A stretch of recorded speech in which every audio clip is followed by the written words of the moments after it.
Students, आज का topic है wheat stone bridge. Wheat stone bridge को हिंदी में व्हीट स्टोन ब्रिज कहेंगे। ये देखिए एक स्पेशल ब्रिज है, एक स्पेशल सर्किट है जिसको व्हीट स्टोन नाम के साइंटिस्ट ने बनाया था। ये व्हीट स्टोन एक वैज्ञानिक का नाम है, एक साइंटिस्ट का नाम है, जिन्होंने एक स्पेशल नेटवर्क बनाया, एक स्पेशल सर्किट बनाया जिसको हम व्हीट स्टोन ब्रिज के नाम से जानते हैं। तो wheat stone bridge topic start करने से पहले आइए हम लोग कुछ बेसिक चीज समझ लेते हैं। गैल्वेनोमीटर किसे कहते हैं? What is galvanometer? तो गैल्वेनोमीटर क्या है? गैल्वेनोमीटर एक इलेक्ट्रिकल इंस्ट्रूमेंट है। It is an electrical instrument. Galvanometer एक विद्युत उपकरण है। It can be used both as an ammeter and a voltmeter. इसका उपयोग हम लोग अमीटर की तरह भी कर सकते हैं और इसका उपयोग वोल्टमीटर की तरह भी कर सकते हैं। तो गैल्वेनोमीटर, अमीटर क्या होता है? अमीटर एक ऐसा डिवाइस है, एक ऐसा इलेक्ट्रिकल इंस्ट्रूमेंट है जो करंट को मापता है। किसी सर्किट में कितना करंट फ्लो हो रहा है इसकी जानकारी कौन देता है? अमीटर। वोल्टमीटर एक ऐसा डिवाइस है जो सर्किट के किसी दो पॉइंट के बीच का पोटेंशियल डिफरेंस मापता है। वोल्टमीटर क्या करता है? सर्किट के किसी दो बिंदु के बीच का क्या मापता है? Potential difference. अमीटर क्या मापता है? करंट। वोल्टमीटर क्या मापता है? Potential difference between two points. Galvanometer को हम अमीटर की तरह भी इस्तेमाल कर सकते हैं और गैल्वेनोमीटर को हम वोल्टमीटर की तरह भी इस्तेमाल कर सकते हैं। यानी गैल्वेनोमीटर से हम करंट भी माप सकते हैं, गैल्वेनोमीटर से हम दो बिंदु के बीच का विभवांतर भी माप सकते हैं। ठीक है।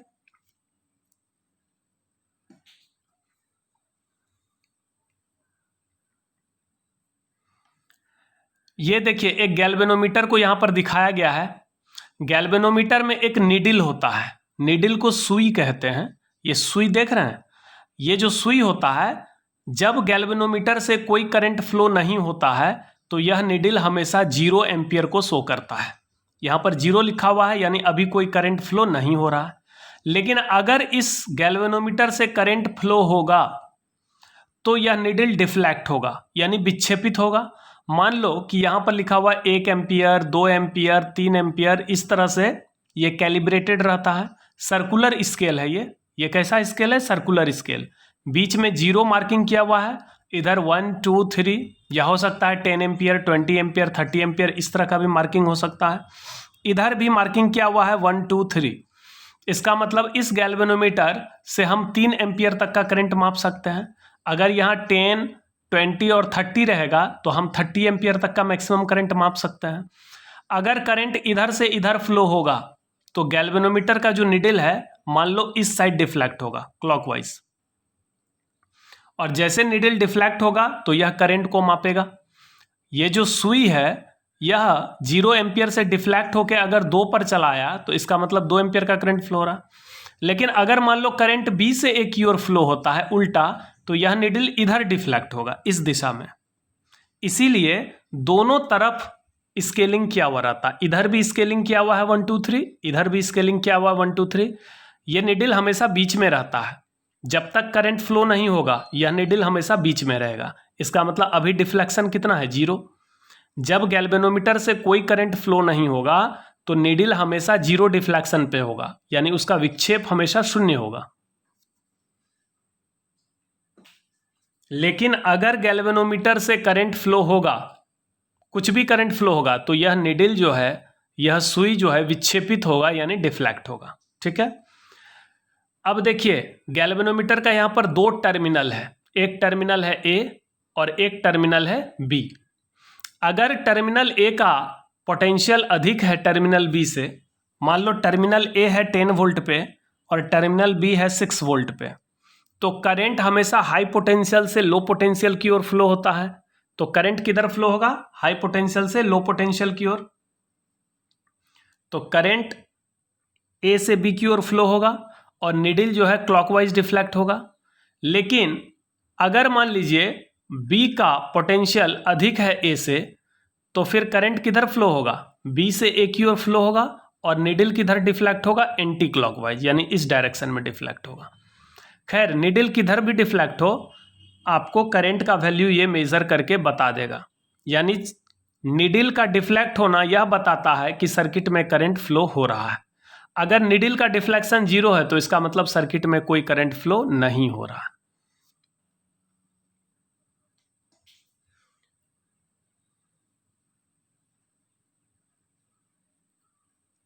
इसीलिए गैल्वेनोमीटर का इस्तेमाल आमीटर की तरह भी हो सकता है, वोल्टमीटर की तरह भी।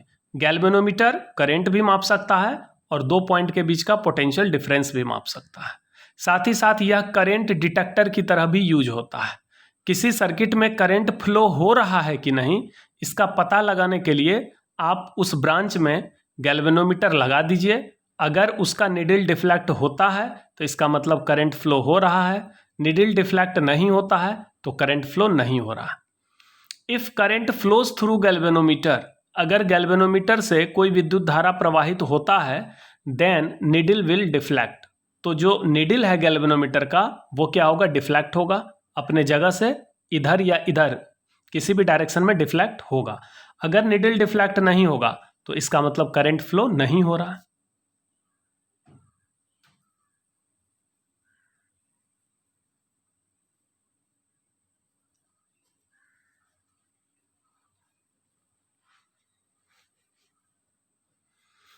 अब आइए wheat stone bridge. Wheat stone bridge एक स्पेशल सर्किट है। क्या है, एक स्पेशल सर्किट है जिसमें 4 रेसिस्टेंस का यूज होता है। पहला रेसिस्टेंस है R1, डायग्राम देखिएगा। दूसरा रेसिस्टेंस है R2, तीसरा रेसिस्टेंस है R3 और चौथा रेसिस्टेंस है R4। रेसिस्टेंस R1 जो है वो ब्रांच AB में लगा हुआ है। ये AB एक ब्रांच है। भुजा, ब्रांच को शाखा भी कहते हैं, भुजा भी कहते हैं, या ब्रांच को आर्म भी कह सकते हैं। आर्म का मतलब भुजा। यहाँ पर देखिए 4 ब्रांच है। एक ब्रांच है AB, इस ब्रांच AB में R1 रेसिस्टर को लगाया गया है। दूसरा ब्रांच है BC, इस ब्रांच में R2 रेसिस्टर को लगाया गया है। तीसरा ब्रांच है AD, इसमें R3 रेसिस्टर को लगाया गया है। और चौथा ब्रांच है CD, जिसमें R4 रेसिस्टर को लगाया गया है।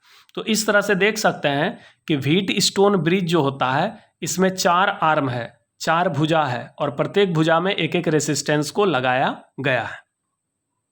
साथ ही साथ पॉइंट B और पॉइंट D के बीच एक गैल्वेनोमीटर लगाया गया है।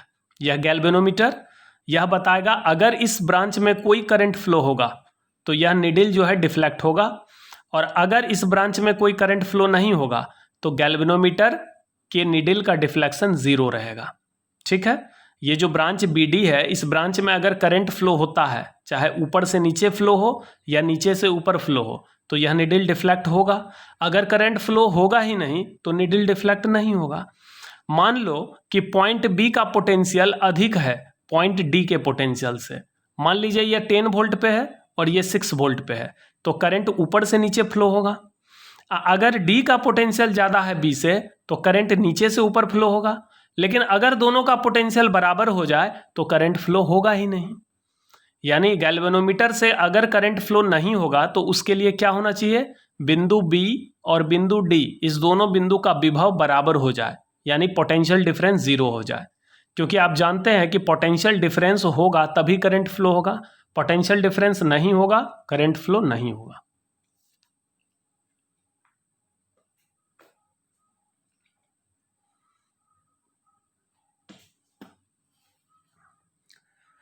तो और यहाँ देखिए एक बैटरी लगा हुआ है। ये जो टर्मिनल है A और C, इस दोनों टर्मिनल के अक्रॉस एक हमने बैटरी कनेक्ट किया। बैटरी का काम है करंट सप्लाई करना, पावर सप्लाई करना। अब देखिए जब बैटरी से करंट निकलेगा तो क्या होगा, ध्यान से समझिएगा। ये जो सर्किट है इसी को हम व्हीट स्टोन ब्रिज कहते हैं। Wheat stone bridge wheat stone नाम के साइंटिस्ट ने डेवलप किया था, इसको बनाया था। इसमें 4 आर्म होता है, प्रत्येक आर्म में एक एक रेसिस्टर होता है। साथ ही साथ एक एक्स्ट्रा आर्म है BD, जिसमें कि गैल्वेनोमीटर लगा होता है। तो व्हीट स्टोन ब्रिज में 4 रेसिस्टेंस होता है और एक बैटरी होता है जो यहाँ पर कनेक्ट है इस तरह से। जब बैटरी से करंट आएगा, मान लो इस बैटरी से करंट निकला I एम्पियर का करंट निकला, तो जब यह I एम्पियर का करंट यहाँ पर आएगा टर्मिनल A पर, तो यह 2 पार्ट में बटेगा। एक पार्ट इधर जाएगा, एक पार्ट इधर जाएगा। मान लो इस पार्ट में, इस ब्रांच में I1 करंट गया और इस ब्रांच में I2 करंट गया। मतलब क्या हुआ कि ये जो जंक्शन है A, इस जंक्शन ए पर यह करंट दो पार्ट में बट गया, एक पार्ट I1 एक पार्ट I2। मान लो इधर से 10 एम्पियर आ रहा है, इसमें चला गया 4 एम्पियर, इसमें चला गया 6 एम्पियर। ठीक है, जब यह I1 एम्पियर यहां पर आएगा पॉइंट बी पर, तो यहां पर भी दो पार्ट में ये ब्रेक होगा। अब मान लो अगर बी का पोटेंशियल अधिक है, किससे? डी से। मान लिया जाए यहां पर 3 संभावना होगा, 3 केस हो सकता है। अगर पॉइंट बी का पोटेंशियल अधिक है पॉइंट डी से, तो करंट बी से डी यानी ऊपर से नीचे फ्लो होगा। अगर डी का पोटेंशियल अधिक है बी से, तो करंट नीचे से ऊपर फ्लो होगा। लेकिन अगर दोनों का पोटेंशियल बराबर है तो करंट फ्लो होगा ही नहीं। तो पहला केस हम मान के चलते हैं कि बी का पोटेंशियल अधिक है डी से, तो यहां पर करंट किधर से किधर फ्लो होगा? ऊपर से नीचे। तो जब I1 करंट यहां पर आएगा तो ये दो पार्ट में ब्रेक होगा। मान लो इस पार्ट में गया IG, जी का मतलब गैल्वेनोमीटर। तो ये जो ब्रांच है गैल्वेनोमीटर, ये गैल्वेनोमीटर ब्रांच में कितना करंट चला गया? IG। तो इसमें कितना बच गया? I1 minus IG। समझ में आ रहा है? इस ब्रांच में कितना करंट जा रहा? I1 में IG इधर चला गया तो कितना बच गया? I1 माइनस IG, जो इधर चलाया। अब यहां पर देखो, इधर से कितना करंट आ रहा? I2। इधर से कितना करंट आ रहा? IG। ये बिंदु D पर आकर इस ब्रांच में कितना करंट फ्लो होगा? तो ये दोनों करंट आके ऐड होगा, यहां पर करंट फ्लो होगा I2 प्लस IG होगा। अब ये I2 प्लस IG इधर से आया और इधर से कितना आया? I1 minus IG। ये दोनों ऐड होके इसमें कितना हो जाएगा? I1 प्लस I2, क्योंकि प्लस IG और माइनस IG कैंसिल होगा। जब I1 plus I2 plus IG को ऐड करोगे I1 माइनस IG में, तो minus IG plus IG cancel होगा, I1 प्लस I2। और I1 प्लस I2 को क्या कहेंगे? I, क्योंकि ये जो I है यही दो पार्ट में बटा था I1 I2 में। तो इसका मतलब बैटरी से जितना करंट निकला था उतना करंट वापस आ गया। पॉजिटिव टर्मिनल से कितना करंट निकला था? I, और निगेटिव टर्मिनल में कितना करंट आ गया? I। तो इस तरह से हमने करंट को डिस्ट्रीब्यूट करके दिखाया। एक बार फिर से समझें, बैटरी के पॉजिटिव टर्मिनल से I करंट निकला, ये टर्मिनल A पे जाके दो पार्ट में बट गया, इधर गया I1 इधर गया I2। ये I1 फिर दो पार्ट में बट गया, I1 में IG चला गया, इधर कितना बच गया? I1 minus IG। मान लो कि 10 एम्पियर था, 6 एम्पियर इधर गया, 4 एम्पियर इधर गया, फिर 6 एम्पियर में 2 एम्पियर इधर गया, तो 6 माइनस 2 यानी 4 एम्पियर इधर जाएगा। फिर ये इधर से कितना एम्पियर आ गया? 4 एम्पियर, और इधर से कितना आ गया? 2, तो इधर कितना चला जाएगा? 6, और इधर से कितना आया? 4, तो 6 4 10, तो जितना निकला था 10 उतना वापस आ गया। तो इस तरह से करंट डिस्ट्रीब्यूट हो गया। एक यह भी केस हो सकता है कि करंट नीचे से ऊपर फ्लो हो। ऐसा तब होगा जब बिंदु डी का पोटेंशियल पॉइंट बी से अधिक हो। तो उस सिचुएशन में क्या होगा कि ये जो I2 है ये बटेगा। ये I2 क्या होगा? ये I2 इस तरह से, इस डायग्राम में देखिए,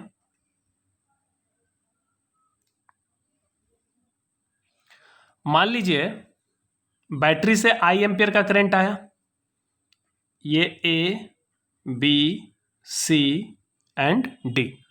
यहां I एम्पियर का करंट यहां पर दो पार्ट में बट गया, इधर गया I1 इधर गया I2। अब ये जो I2 यहां पर आया, इसमें से इधर चला गया IG, तो इधर कितना बच जाएगा? I2 minus IG। ये I2 आया पॉइंट D पर, इसमें से थोड़ा सा करंट इधर चला गया IG का मतलब करंट थ्रू द गैल्वेनोमीटर, तो इधर कितना बच जाएगा? I2 minus IG। फिर यहां से आया I1 और इधर से आया IG, ये दोनों ऐड होके इस ब्रांच में कितना हो जाएगा? इधर से कितना गया? IG, और इधर से कितना आया? I1, यहां पर ऐड होके ये I1 प्लस IG। अब ये I1 प्लस IG और ये I2 माइनस IG ऐड करो, I1 प्लस IG में ऐड करो I2 माइनस IG, तो minus IG plus IG cancel, तो इसमें कितना हो गया? I1 plus I2। ये पॉइंट C पर आकर ऐड हो गया, इधर से जो करंट आया इधर से जो करंट आया ये ऐड हो गया पॉइंट C पर, तो I1 प्लस I2 हो गया, जिसको हम क्या कहेंगे? I, क्योंकि यही I दो पार्ट में बटा था I1 और I2। इसका मतलब I1 और I2 को ऐड करने पर I हो जाएगा। तो इसका मतलब बैटरी के पॉजिटिव टर्मिनल से जितना करंट निकला था निगेटिव टर्मिनल में उतना ही करंट आ गया। तो ये है करंट का डिस्ट्रीब्यूशन। ये जो व्हीटस्टोन ब्रिज है, व्हीटस्टोन ब्रिज का दो कंडीशन होता है, ध्यान से सुनिएगा। व्हीटस्टोन ब्रिज का दो कंडीशन होता है, एक होता बैलेंस्ड कंडीशन यानी संतुलित अवस्था, एक होता अनबैलेंस्ड कंडीशन यानी असंतुलित अवस्था। समझ में आ रहा है हम क्या बोल रहे हैं? व्हीट स्टोन ब्रिज का दो कंडीशन होता है, एक होता है बैलेंस्ड कंडीशन और एक होता है अनबैलेंस्ड कंडीशन। बैलेंस्ड कंडीशन को संतुलित अवस्था कहेंगे, अनबैलेंस्ड कंडीशन को असंतुलित अवस्था कहेंगे। अगर गैल्वेनोमीटर से करंट फ्लो होता है, चाहे ऊपर से नीचे फ्लो हो या नीचे से ऊपर फ्लो हो, तो व्हीट स्टोन ब्रिज अनबैलेंस्ड कहलाएगा। व्हीट स्टोन ब्रिज को असंतुलित तब कहा जाएगा जब गैल्वेनोमीटर से करंट फ्लो होता हो, चाहे ऊपर से नीचे फ्लो होता हो या नीचे से ऊपर। लेकिन अगर गैल्वेनोमीटर से करंट फ्लो नहीं होगा, अगर गैल्वेनोमीटर से करंट फ्लो हो ही ना, यानी गैल्वेनोमीटर का निडिल जो है वो डिफ्लेक्ट नहीं हो, तो इसका मतलब उसको हम बैलेंस्ड व्हीट स्टोन ब्रिज कहेंगे। और बैलेंस्ड व्हीट स्टोन ब्रिज कब कहलाएगा? जब गैल्वेनोमीटर वाले ब्रांच से कोई करंट फ्लो ना हो। अब देखिए, पहले केस में आपको बताया गया कि पॉइंट बी का पोटेंशियल अधिक है, किससे? डी से, तो करंट फ्लो होगा बी से डी की ओर, यानी गैल्वेनोमीटर में करंट फ्लो हो रहा है, इसका निडिल डिफ्लेक्ट हो रहा है, तो ये अनबैलेंस्ड हो गया। अगर करंट नीचे से ऊपर फ्लो हो रहा है, यानी बिंदु डी का पोटेंशियल ज़्यादा है बी से, तो भी ये अनबैलेंस्ड है, क्योंकि इस स्थिति में भी निडिल डिफ्लेक्ट होगा। इस स्थिति में निडिल अगर राइट साइड डिफ्लेक्ट हो रहा है, तो इसमें निडिल लेफ्ट साइड डिफ्लेक्ट होगा, क्लॉकवाइज एंटी क्लॉकवाइज, अभी बताए थे। लेकिन एक और केस होता है कि अगर ये हो कि पॉइंट बी और पॉइंट डी दोनों का पोटेंशियल सेम हो जाए, जितना पोटेंशियल बी का है उतना ही पोटेंशियल अगर डी का हो जाए, मान लो ये 10 वोल्ट है, ये भी 10 वोल्ट हो जाए, तो इस वाले ब्रांच से, यानी गैल्वेनोमीटर वाले ब्रांच से कोई करंट नहीं फ्लो होगा। और इस ब्रांच से जब करंट फ्लो नहीं होगा, तो गैल्वेनोमीटर का जो निडिल है उसका डिफ्लेक्शन जीरो रहेगा, यानी ये बीच में ही रहेगा। निडिल ना इधर घूमेगा ना इधर घूमेगा, ना इधर डिफ्लेक्ट होगा ना उधर डिफ्लेक्ट होगा। इस अवस्था को हम संतुलित अवस्था कहते हैं। यानी व्हीट स्टोन ब्रिज संतुलन में कब कहलाएगा? जब गैल्वेनोमीटर वाले ब्रांच से कोई करंट नहीं फ्लो होगा, यानी IG जो है, ये करंट थ्रू गैल्वेनोमीटर IG का वैल्यू जीरो हो जाए, या बिंदु बी और बिंदु डी का पोटेंशियल बराबर हो जाए। यहां पर देखिए क्या हमने लिखा है, VB बराबर VD, यानी अगर पॉइंट बी का पोटेंशियल, भी का मतलब पोटेंशियल, बी का मतलब बिंदु बी का, तो potential of point B becomes equal to the potential of point D. अगर बिंदु बी और बिंदु डी का पोटेंशियल बराबर हो जाए, तो करंट कितना फ्लो होगा गैल्वेनोमीटर से? जीरो, यानी IG जीरो हो जाएगा, मतलब गैल्वेनोमीटर से कोई करंट फ्लो नहीं होगा। इसी कंडीशन को कहते हैं बैलेंस कंडीशन। तो व्हीट स्टोन ब्रिज अगर बैलेंस हो गया, तो इसका मतलब क्या समझना है? व्हीट स्टोन ब्रिज का दो कंडीशन है, एक बैलेंस्ड एक अनबैलेंस्ड। बैलेंस्ड कंडीशन का मतलब गैल्वेनोमीटर से कोई करंट फ्लो नहीं हो रहा है, इधर से करंट फ्लो होगा, इधर से भी फ्लो होगा, इधर से भी फ्लो होगा, इसमें भी फ्लो होगा, लेकिन इसमें कोई करंट फ्लो नहीं होगा। और अगर इसमें करंट फ्लो नहीं होगा, तो बिंदु बी और बिंदु डी का पोटेंशियल बराबर होगा। इसी कंडीशन को हम बैलेंस कंडीशन कहते हैं। अगर कोई व्हीट स्टोन ब्रिज बैलेंस हो जाएगा, तो उस स्थिति में R1 और R2 का जो रेशियो होगा वह R3 और R4 के रेशियो के बराबर होगा। व्हीट स्टोन ब्रिज अगर बैलेंस हो गया, ध्यान से सुनिए, व्हीट स्टोन ब्रिज अगर बैलेंस हो गया, तो R1 और R2 का रेशियो R3 और R4 के रेशियो के बराबर होगा। इसको हम प्रूफ करके बताएंगे, लेकिन अभी समझिए क्या कह रहे हैं। यहां पर देखिए मैंने क्या लिखा है,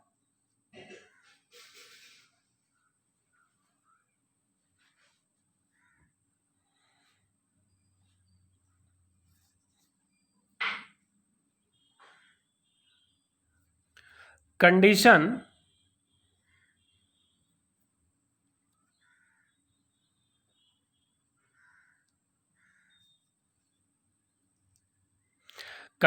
of balanced wheat stone bridge. WSB का मतलब होता है, WSB का मतलब होता है व्हीट स्टोन ब्रिज। यहां पर देखिए क्या लिखा हुआ है, WSB का मतलब व्हीट स्टोन ब्रिज। यहां पर देखिए क्या लिखा हुआ, condition of balanced wheat stone bridge, यानी कि व्हीट स्टोन ब्रिज बैलेंस होगा, उसके लिए कंडीशन ये है कि R1 और R2 का जो रेशियो होगा वो R3 और R4 के बराबर हो। अगर इस दोनों का अनुपात इस दोनों के अनुपात के बराबर हो जाए, तो व्हीट स्टोन ब्रिज बैलेंस होगा। और अगर बैलेंस होगा तो गैल्वेनोमीटर से कोई करंट फ्लो नहीं होगा और पॉइंट बी और पॉइंट डी दोनों का पोटेंशियल बराबर होगा। समझ में आ रहा है? ये अब कंडीशन कैसे आया इसको हम प्रूफ करके बताएंगे, ठीक है। लेकिन उससे पहले ये समझिए कि कोई भी व्हीटस्टोन ब्रिज बैलेंस कब होता है, उसके लिए क्या शर्त है, क्या कंडीशन है। तो व्हीटस्टोन ब्रिज बैलेंस होने का कंडीशन है R1 और R2 का अनुपात, R1 और R2 का रेशियो अगर R3 और R4 के रेशियो के बराबर हो जाए तो व्हीटस्टोन ब्रिज बैलेंस हो जाएगा। और अगर व्हीटस्टोन ब्रिज बैलेंस हो गया तो इसका मतलब गैल्वेनोमीटर से जो करंट फ्लो हो रहा है उसका वैल्यू 0 होगा, कोई करंट फ्लो नहीं होगा गैल्वेनोमीटर से। और इसका मतलब ये भी होगा कि पॉइंट बी और पॉइंट डी का पोटेंशियल बराबर होगा। अगर गैल्वेनोमीटर से कोई करंट फ्लो नहीं होगा तो करंट किस तरह से डिस्ट्रीब्यूट होगा जरा बताइए। मान लो इस ब्रांच से कोई करंट फ्लो नहीं होगा तो इसका मतलब देखिए करंट कैसे डिस्ट्रीब्यूट होगा। इधर से कितना आया I, ये दो पार्ट में बट गया I1 और इसमें कितना चला गया I2।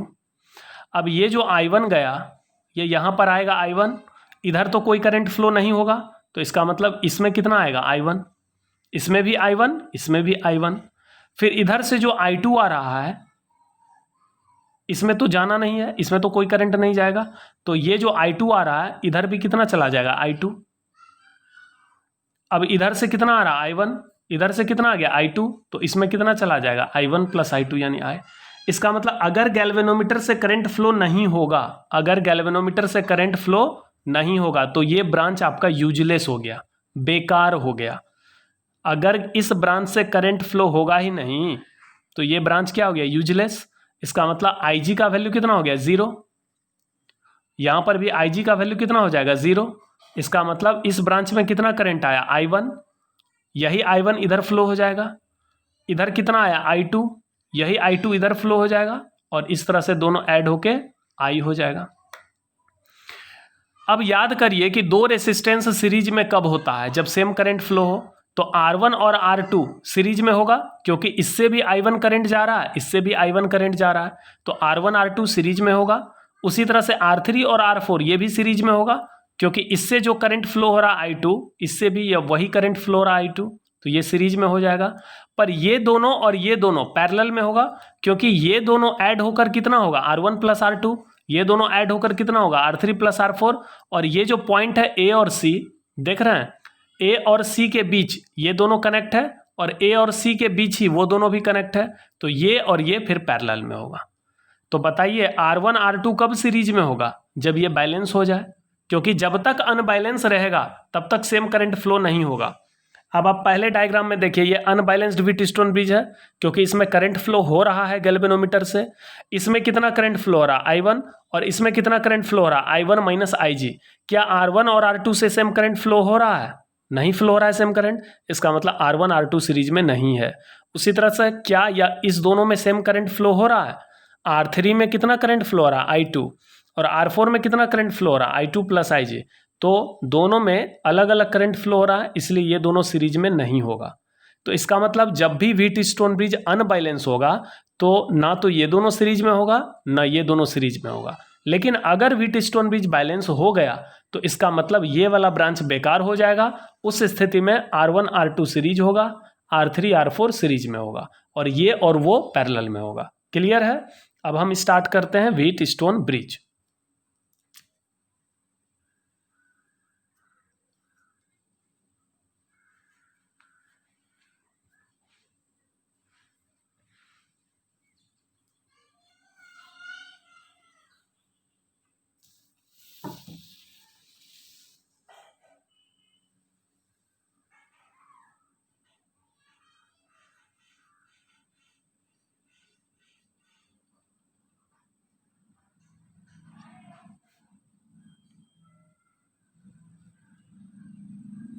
Wheatstone bridge.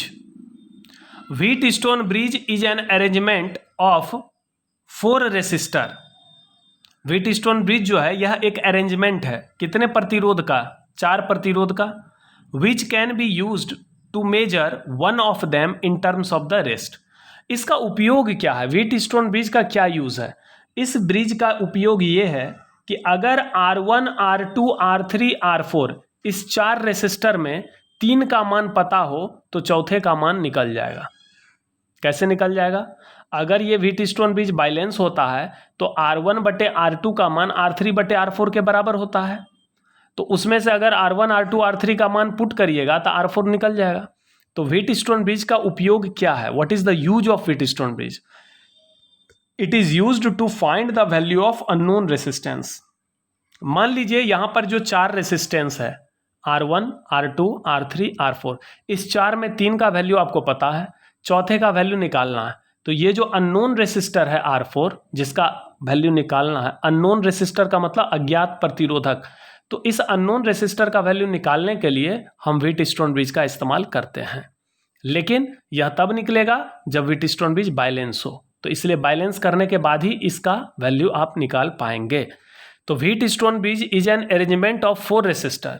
Wheatstone bridge क्या है? एक अरेंजमेंट है, एक व्यवस्था है। कितने प्रतिरोध का? 4 प्रतिरोधक का। Which can be used to measure one of them, जिसका उपयोग किया जाता है क्या मापने में? किसी एक का वैल्यू मापने में। इन टर्म्स ऑफ द रेस्ट, बाकी 3 के टर्म में किसी एक का वैल्यू मापा जा सकता है। इसको भी हम बताएंगे आगे। यहां पर डायग्राम देखिए, ये जो व्हीटस्टोन ब्रिज है ये बैलेंस्ड व्हीटस्टोन ब्रिज है। WSB व्हीटस्टोन ब्रिज, यहां नीचे लिखा हुआ है बैलेंस्ड व्हीटस्टोन ब्रिज। कैसे बैलेंस है? देखो, इस बैटरी से I एम्पियर का करंट आया, यह I 2 पार्ट में आकर बट गया, I1, I2। इसमें I1 गया, इसमें भी कितना गया? I1। इधर से I2 आया, इधर से कितना गया? I2। इसका मतलब गैल्वेनोमीटर वाले ब्रांच में कोई करंट फ्लो नहीं हो रहा है। इसका मतलब है कि यह व्हीटस्टोन ब्रिज बैलेंस है। ठीक है।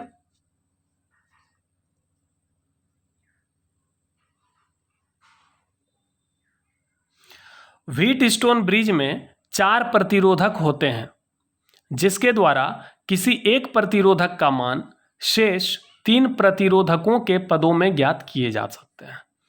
किसी एक का वैल्यू अगर निकालना हो बाकी तीनों के टर्म में, तो यह हम निकाल सकते हैं, लेकिन इसके लिए व्हीटस्टोन ब्रिज को बैलेंस करना होगा।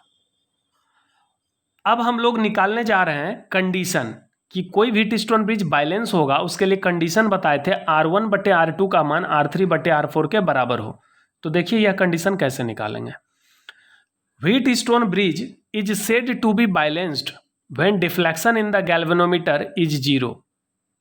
इन दिस कंडीशन व्हीटस्टोन ब्रिज को संतुलित तभी कहा जाता है जब गैल्वेनोमीटर की सुई का विक्षेप 0 हो। इस स्थिति में क्या होगा? IG बराबर 0 होगा, यानी गैल्वेनोमीटर से कोई करंट फ्लो नहीं होगा। साथ ही साथ VB बराबर VD होगा, यानी पॉइंट B का पोटेंशियल पॉइंट D के पोटेंशियल के बराबर होगा। अब देखिए यहां पर क्या हमने लिखा है, यूजिंग KVL। आपको याद है पिछले क्लास में हम लोगों ने Kirchhoff current law, Kirchhoff voltage law पढ़ा था। तो जो सेकेंड लॉ था, लूप लॉ या पोटेंशियल लॉ या KVL, उसके अनुसार क्या था कि किसी भी लूप में, किसी भी क्लोज लूप में सारे पोटेंशियल डिफरेंस का एल्जेब्रिक सम 0 होता है। याद होगा। तो हम लोग यहां पर कौन सा लूप ले रहे हैं? ABDA।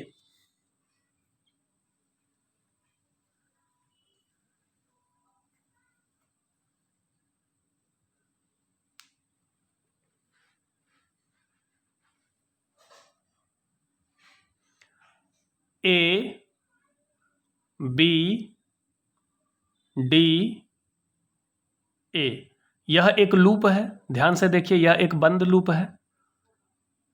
इस लूप में हम KVL यूज करेंगे। तो उसके लिए मैंने बताया था कि लूप के किसी एक पॉइंट से चलना स्टार्ट करिए और किसी एक डायरेक्शन में घूम जाइए। तो हम क्या करेंगे? पॉइंट A से चलना स्टार्ट करेंगे और इस डायरेक्शन में चलते हुए फिर वापस से क्या करेंगे? पॉइंट A पर आ जाएंगे और जितना भी पोटेंशियल डिफरेंस मिलेगा सबको उसके साइन के साथ ऐड करते जाएंगे। तो चलिए हम A से चलना स्टार्ट करते हैं। पॉइंट A से चलेंगे, जैसे ही हम आगे बढ़ेंगे तो यह कितना वोल्ट खा जाएगा? I1 इंटू R1, जिसका साइन प्लस लेंगे क्योंकि करंट के डायरेक्शन में जा रहे हैं। फिर आगे बढ़ेंगे, ये जो गैल्वेनोमीटर है इसका भी रेसिस्टेंस होगा, क्योंकि बिजली से चलने वाले जितने भी उपकरण हैं सबका कुछ ना कुछ रेसिस्टेंस होता है। तब मान लीजिए इस गैल्वेनोमीटर का प्रतिरोध G ओम है, गैल्वेनोमीटर का रेसिस्टेंस मान लीजिए G ओम है। और इससे कितना करंट फ्लो हो रहा है, इससे तो करंट फ्लो हो ही नहीं रहा है, तो यह कितना वोल्ट खाएगा, कुछ भी नहीं खाएगा, क्योंकि कोई भी रेसिस्टेंस तभी वोल्टेज खाता है जब उससे करंट प्रवाहित हो। इस गैल्वेनोमीटर से कोई करंट फ्लो नहीं हो रहा है, क्योंकि ये बैलेंस्ड व्हीटस्टोन ब्रिज है। बैलेंस्ड व्हीटस्टोन ब्रिज का मतलब इस ब्रांच से, गैल्वेनोमीटर वाले ब्रांच से कोई करंट फ्लो नहीं होगा, तो इसका मतलब यह जो गैल्वेनोमीटर है यह कोई वोल्टेज नहीं खा रहा है। तो आगे हम बढ़ जाएंगे, फिर घूमते घूमते यहां पर आएंगे। यह रेसिस्टर कितना वोल्टेज खाएगा, I2 इंटू R3 इतना वोल्टेज खाएगा, लेकिन करंट आ रहा है ऊपर से नीचे, हम जा रहे हैं नीचे से ऊपर, तो इसमें माइनस साइन लेंगे। तो यह जो लूप है ABDA, इस लूप में हम इक्वेशन क्या लिखेंगे, I1R1 माइनस I2R3 बराबर 0। इसको हम प्लस I1R1 लिख रहे हैं क्योंकि अलोंग द करंट जा रहे हैं, लेकिन इसमें हम क्या लिखेंगे, माइनस I2R3 क्योंकि अपोजिट टू द करंट जा रहे हैं, बराबर क्या लिखेंगे, 0। फिर एक और लूप है, यहां ध्यान से देखिए, BCDB, यह भी एक बंद लूप है। इस लूप में भी आप KVL लगा सकते हैं। स्टार्ट करिए B से चलना, चलिए इधर, तो क्या लिखेंगे, I1 इंटू R2, ये प्लस में जाएंगे क्योंकि करंट के अलोंग जा रहे हैं, लेकिन इसमें माइनस में जाएंगे क्योंकि करंट इधर जा रहा है और हम उल्टा जा रहे हैं, तो माइनस I2R4, और इस ब्रांच में तो कोई वोल्टेज खा ही नहीं रहा है, इससे तो करंट फ्लो हो ही नहीं रहा है, तो इसका मतलब क्या इक्वेशन होगा, I1R2 माइनस I2R4, फिर B पर वापस आ गए, बराबर 0 लिखेंगे। ठीक है, तो यहाँ पर दो दो लूप है, बारी बारी से दोनों लूप में आप KVL लगाइए तो दो इक्वेशन मिलेगा। पहला लूप है ABDA, इसमें इक्वेशन होगा I1R1 माइनस I2R3 बराबर 0। दूसरा लूप है BCDB, इसमें इक्वेशन होगा I1R2 माइनस I2R4 बराबर 0। ठीक है,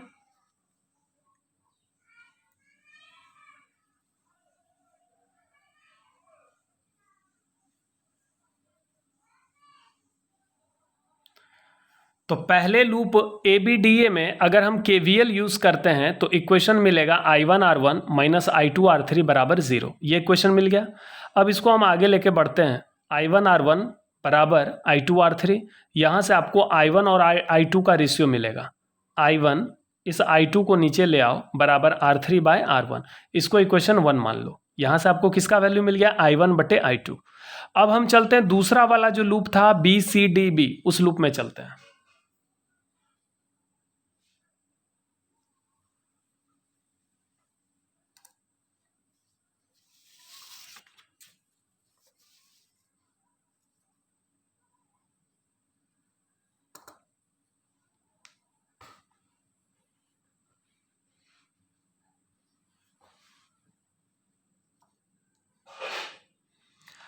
again using KVL in loop BCDB, तो यहां पर इक्वेशन लिखेंगे I1R2 माइनस I2R4 बराबर 0।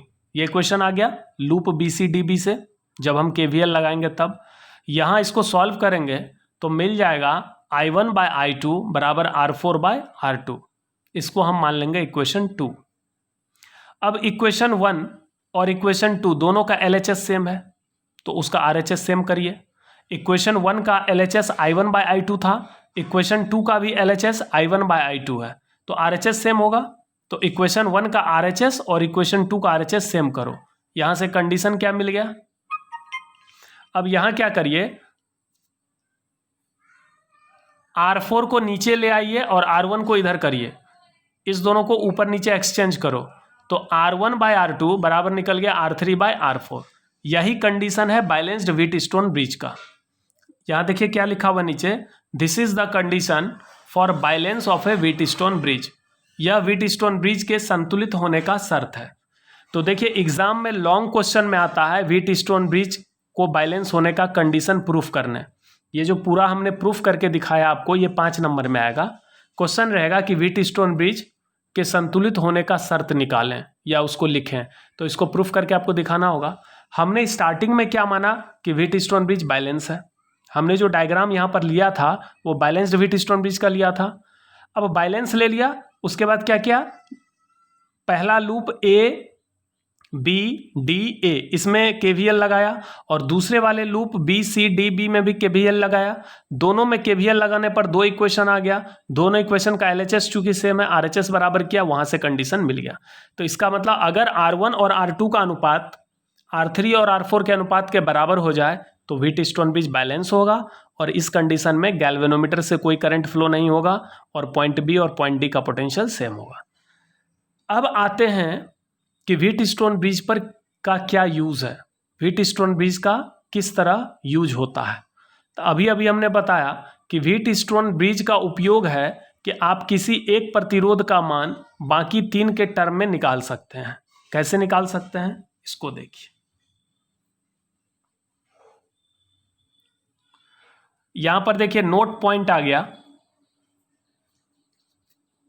यहां पर हमने 3 नोट पॉइंट लिखा है।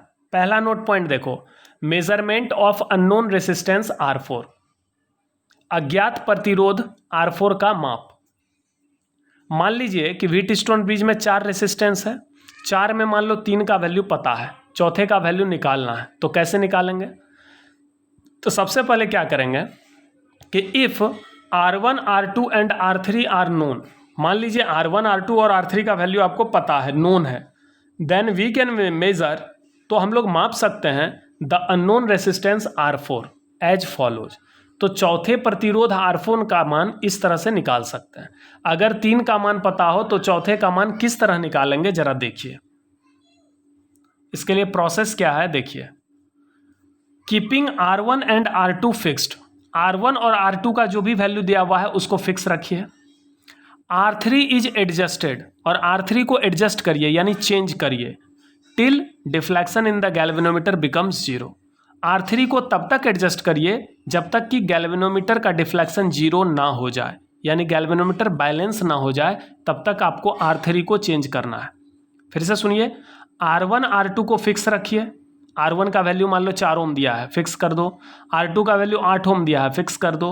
R3 का वैल्यू आपको, अच्छा R4 का वैल्यू निकालना है तो R4 को कनेक्ट करके छोड़ दो, R4 का तो वैल्यू पता नहीं है। R3 को तब तक एडजस्ट करो जब तक कि आपका ब्रिज बैलेंस ना हो जाए। This bridge is now balanced, जब बैलेंस हो जाएगा तब हम क्या करेंगे,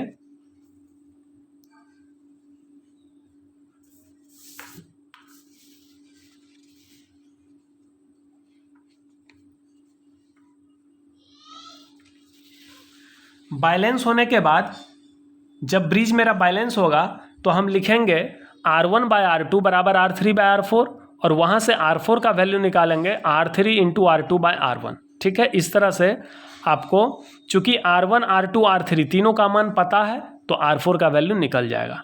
ए practical device using this principle is metre bridge.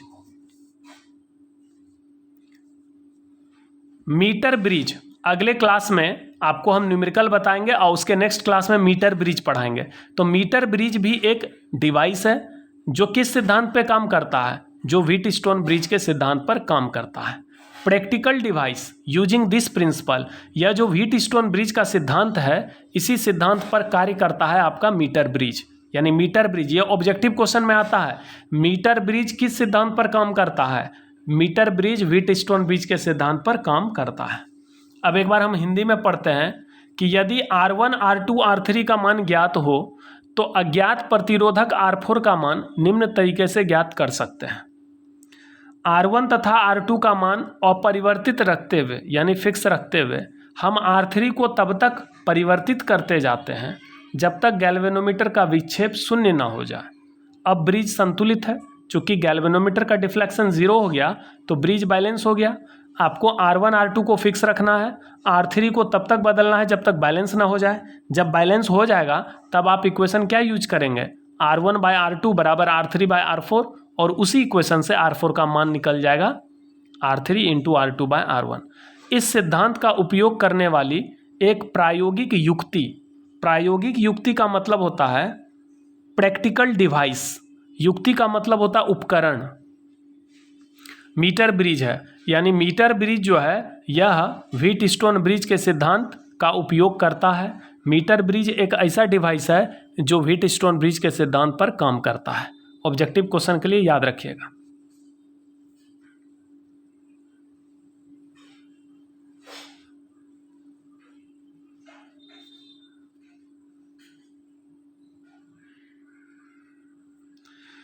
Different forms of Wheatstone bridge, WSB यानी व्हीटस्टोन ब्रिज।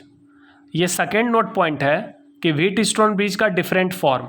ध्यान से देखिए इस सर्किट को, यह व्हीटस्टोन ब्रिज है या नहीं है बताइए। ये R1 है, R2 है, R3 है, R4 है, बीच में गैल्वेनोमीटर है। ये ध्यान से देखिए, ये देखने में आपको अलग लग रहा है लेकिन ये व्हीटस्टोन ब्रिज का ही सर्किट है। यहाँ पर देखिए A से B R1, B से C R2, A से D R3, D से C R4, बीच में गैल्वेनोमीटर, और बैटरी को कहाँ जोड़िएगा, बैटरी को A और C के बीच जोड़िएगा।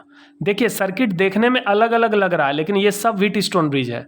जैसे ये व्हीटस्टोन ब्रिज है, ये भी व्हीटस्टोन ब्रिज है। ध्यान से देखो, A से B के बीच में R1, फिर B से C के बीच में R2,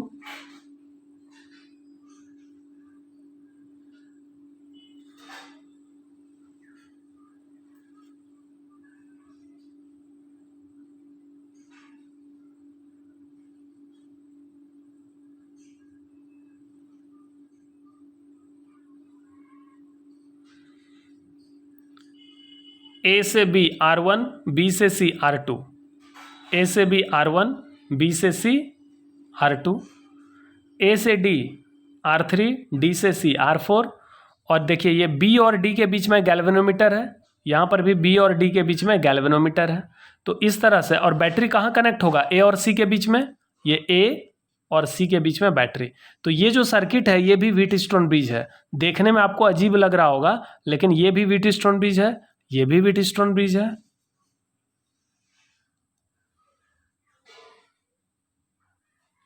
ये देखिए ये भी व्हीटस्टोन ब्रिज है, R1, R2, R3, R4, और बीच में गैल्वेनोमीटर है। ये दो टर्मिनल हो गया A और C, इसी के बीच में बैटरी कनेक्ट होगा। यहाँ पर भी देखिए व्हीटस्टोन ब्रिज है, ये R1, सॉरी यहाँ पर R1 किसके बीच कनेक्ट है, AB के बीच, ये R1, तो ये हो गया R1 AB के बीच। R2 किसके बीच है, B और C के बीच, तो AB, B और C, ये हो गया R2। तो ये R1 हो गया, ये R2 हो गया, ये R3 हो गया, ये R4 हो गया, और ये बीच में B और D के बीच में क्या है, गैल्वेनोमीटर कनेक्ट है। एक काम करो, ये जो पॉइंट A है इसको पकड़ के इधर कर दो, तो ये दोनों रेसिस्टर किधर चला जाएगा, इधर। ये पलट कर ऐसा होगा, अगर इस पॉइंट को उठाकर हम इधर पलट दें तो ये जो वायर है, ये ट्रायंगुलर वायर, ये किधर चला जाएगा, इधर। तो बीच में क्या आ जाएगा, गैल्वेनोमीटर। ये वाला रेसिस्टेंस यहाँ पर आएगा इस तरह से, जैसे मिरर इमेज बनाते हैं ना, उसी तरह से ये गैल्वेनोमीटर वाले लाइन को मिरर मानते हुए इसका इमेज अगर इधर बनाए, मतलब इसको इधर मोड़ दें, तो ये R1 किधर चला जाएगा, यहाँ R1, R2, ये R3 इधर आएगा, R3, R4, और ये बीच में गैल्वेनोमीटर। ये भी आपका व्हीटस्टोन ब्रिज है।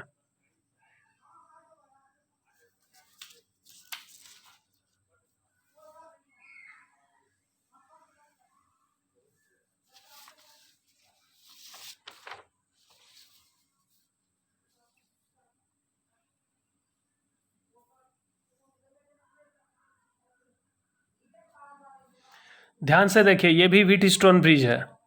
ये B और D के बीच में गैल्वेनोमीटर है, ये हो गया R1, इधर हो गया R2, ये हो गया R3, ये हो गया R4, और ये क्या है, गैल्वेनोमीटर वाला ब्रांच है। अगर R1 और R2 का अनुपात R3 और R4 के बराबर हो तो इस वाले ब्रांच से कोई करंट फ्लो नहीं होगा। ये भी व्हीटस्टोन ब्रिज है, ध्यान से देखो, R1, R2, R3, R4, बीच में ये गैल्वेनोमीटर है। अगर R1 बटे R2 का मान R3 बटे R4 के बराबर होगा तो इस ब्रांच से कोई करंट फ्लो नहीं होगा। ये A और C दो टर्मिनल है जिसके बीच में बैटरी कनेक्ट करेंगे। तो कहने का मतलब है कि व्हीटस्टोन ब्रिज जरूरी नहीं है कि हर बार ऐसा ही हो देखने में। हम लोग जो व्हीटस्टोन ब्रिज का सर्किट बनाते हैं इस तरह का बनाते हैं। व्हीटस्टोन ब्रिज का जो ओरिजिनल सर्किट है वो इस प्रकार का है जो अभी हमने बताया था, लेकिन ज़रूरी नहीं है कि व्हीटस्टोन ब्रिज इसी तरह का हो देखने में। अभी जो हमने अलग अलग फॉर्म बताया, 6 फॉर्म बताया, इस 6 में से किसी तरह का हो सकता है व्हीटस्टोन ब्रिज, बल्कि इससे भी डिफरेंट डिफरेंट फॉर्म हो सकता है, लेकिन ये 6 फॉर्म आप याद रखो तो एक अंदाज मिल जाएगा कि आपका व्हीटस्टोन ब्रिज किस तरह का हो सकता है। और थर्ड नोट पॉइंट है फॉर अनबैलेंस्ड व्हीटस्टोन ब्रिज, ये याद रखिएगा, ये IIT मेडिकल ये सब एग्जाम के लिए इस पॉइंट को याद रखना। अभी तो आप लोग 12th क्लास में है, बोर्ड एग्जाम दीजिएगा, तो बोर्ड एग्जाम में जो न्यूमेरिकल आता है वो बैलेंस्ड व्हीटस्टोन ब्रिज पर आता है, कोई भी ऐसा न्यूमेरिकल नहीं आएगा जो अनबैलेंस्ड हो। लेकिन अगर व्हीटस्टोन ब्रिज अनबैलेंस्ड हो गया तो तब हम क्या इस्तेमाल करेंगे, KVL। For unbalanced Wheatstone bridge we use KVL।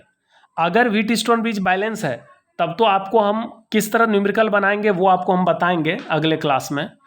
अगले क्लास में जो हम न्यूमेरिकल बताएंगे वो बैलेंस्ड व्हीटस्टोन ब्रिज का, लेकिन JEE मेन, एडवांस, मेडिकल ये सब जितना भी एग्जाम है उसमें अनबैलेंस्ड व्हीटस्टोन ब्रिज पर भी क्वेश्चन आ सकता है। तो उस स्थिति में हम क्या करेंगे, तब तो हम R1/R2 बराबर R3/R4 नहीं यूज करेंगे, तब हम KVL इस्तेमाल करेंगे, यानी किरचॉफ वोल्टेज लॉ। तो ठीक है बच्चों, आज के लिए इतना ही। आज हम लोगों का व्हीटस्टोन ब्रिज का थ्योरी खत्म हो गया, टॉपिक खत्म हो गया। अगले क्लास में हम लोग क्या पढ़ेंगे, सम न्यूमेरिकल्स, यानी व्हीटस्टोन ब्रिज पर कुछ न्यूमेरिकल बताएंगे आपको नेक्स्ट क्लास में। और आज आप लोग व्हीटस्टोन ब्रिज को अच्छे से समझ लेना। इसका 3 नोट पॉइंट पढ़ा है। पहला नोट पॉइंट में यूज बताए, दूसरा नोट पॉइंट में डिफरेंट डिफरेंट फॉर्म बताए कि इस तरह का भी व्हीटस्टोन ब्रिज हो सकता है, और तीसरा नोट पॉइंट में ये बताएगा आपको कि अगर अनबैलेंस्ड व्हीटस्टोन ब्रिज होगा तब हम क्या करेंगे, तब हम KVL का यूज करेंगे। ठीक है, तो कल के क्लास में हम लोग फिर न्यूमेरिकल देखेंगे इस पर। इसको अच्छे से प्रैक्टिस करना क्योंकि व्हीटस्टोन ब्रिज लॉन्ग क्वेश्चन में आता है।